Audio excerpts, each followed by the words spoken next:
தற்போதைய செய்தி. எதிர்க்கட்சித் தலைவர் எடப்பாடி பழனிசாமி கடுமையான கண்டனத்தை பதிவு செய்திருக்கிறார். திமுக அரசுக்கு எதிராக திமுக ஆட்சியில் சட்டம் ஒழுங்கு கடுமையாக சீர்குலைந்திருக்கிறது என்பது உள்ளிட்ட பல்வேறு விஷயங்களை தனது அறிக்கையில் கொடுத்திருக்கிறார். முழுமையான தகவல்களை வழங்குவதற்காக தலைமை செய்தியாளர் சிவா இணைப்பில். சிவா, எதிர்க்கட்சித் தலைவருடைய அந்த குற்றச்சாட்டில் பதிவாகக்கூடிய விஷயங்கள் என்ன?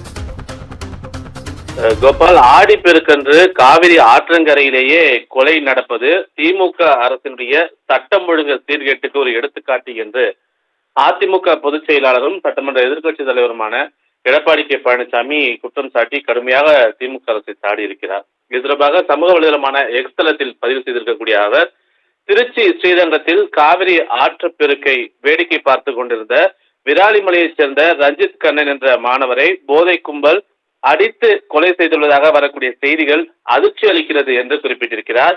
அது மட்டுமல்லாமல் ஆடிப்பெருக்கன்று காவிரி ஆற்றங்கரையில் கொலை நடப்பது என்பது இந்த திமுக ஆட்சியில் சட்டம் ஒழுங்கு எந்த அளவுக்கு சீர்கெட்டுள்ளது என்பதற்கு அத்தாட்சி என்றும் அவர் குறிப்பிட்டிருக்கிறார். கடந்த ஒரு வாரத்தில் மட்டும் சென்னை, கடலூர், நாகை, திருச்சி, கரூர், கோவை, சிவகங்கை, கன்னியாகுமரி என தமிழ்நாடு முழுவதும் தொடர்ச்சியாக கொலை தொடர்பான செய்திகள் வந்த வண்ணம் உள்ளது. மிகுந்த அதிர்ச்சியையும் கவலையையும் ஏற்படுத்தியிருப்பதாக அவர் தன்னுடைய பதிவில் குறிப்பிட்டிருக்கிறார். திமுக ஆட்சியில் தமிழ்நாடு கொலைகளமாக மாறியுள்ளது என்று சொன்னால் அது மிகையாகாது என்றும் அவர் குறிப்பிட்டிருக்கிறார். வாரந்தோறும் ராசி பலன்கள் போடுவது போல கொலை பட்டியல்களை நாளிதழ்கள் பிரசுரிக்கும் அளவிற்கு சட்டம் ஒழுங்கு அடியோடு சீர்குலைத்துள்ள திமுக அரசுக்கு கடுமையான கண்டனம் என்றும் அவர் குறிப்பிட்டிருக்கிறார். தினம் அரங்கேறும் கொலை சம்பவங்களால் எப்படி மக்கள் பாதுகாப்பாக உணர முடியும் என்ற ஒரு கேள்வியை எழுப்பியிருக்கக்கூடிய அதிமுகவினுடைய பொதுச் செயலாளர், எப்படி தினந்தோறும் அச்சமின்றி மக்கள் வேலைக்கு செல்ல முடியும் என்றும் கேள்வி எழுப்பியிருக்கிறார்.